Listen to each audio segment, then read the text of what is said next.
What's up, Internet Explorers? Mike Paez here. Hey, did you know that 1 out of 4 companies are still vulnerable to WannaCry?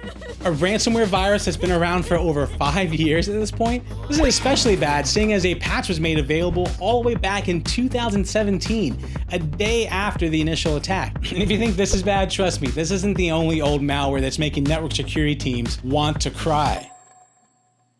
You get it? Like, because it's... Boo. Alright, fair enough.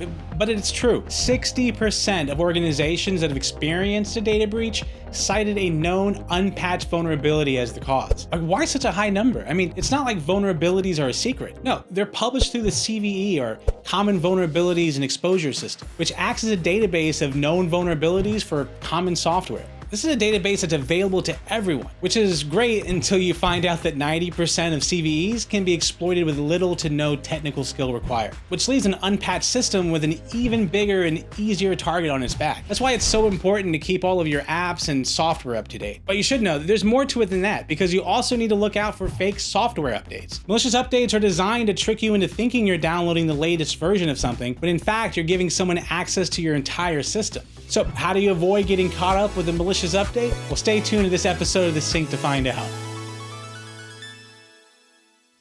All right, so let's say you're working from home and you're hard at work, just like any other day. Then all of a sudden, you see a notification for a new email. It's an email warning you about an urgent software update.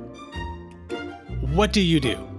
Well, if you were to open that email, look past the poor grammar and spelling and click the link, you'd leave yourself exposed to a cybercriminal. Thankfully, these fakes are easy to spot, especially once you know what you're looking for. For instance, no software developer would ever deliver an update through Microsoft Word. Yet, this is the exact method used in 2020 to spread Emotet, a strain of malware that dated back to 2014. It should also be known that it's highly unlikely that you'd ever receive a software update via email. Like it just doesn't happen. So be suspicious of emails like this. Same goes for pop-ups on a web browser. No reputable developer would ever request an update via a pop-up on Chrome or Firefox. So don't fall for these low-effort scams. One of the best ways to make sure of that is going straight to the source.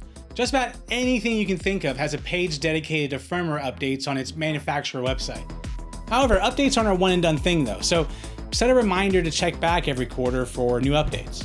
Now, if all of this is sounding a little too manual for you, then you may want to heed the advice of the National Cybersecurity Alliance when they recommend to make updates automatic. Software from legitimate companies usually provide an option to update your software automatically, and this is the best way not to have to think about whether or not your software is up to date. Admittedly, automatic firmware updates aren't always a practical thing to recommend, especially when it comes to organizations that can't risk downtime due to a buggy feature update. On top of that, I'd say that most organizations don't have the visibility to see every device that's connected to a network, let alone what software version that they're using.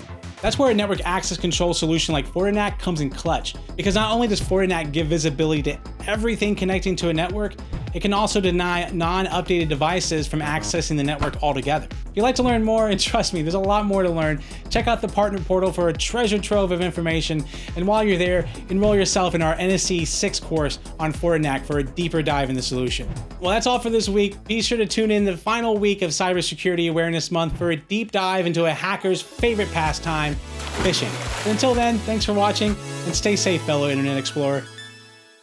Like, it just doesn't happen. So be suspicious. Be suspicious of emails like this.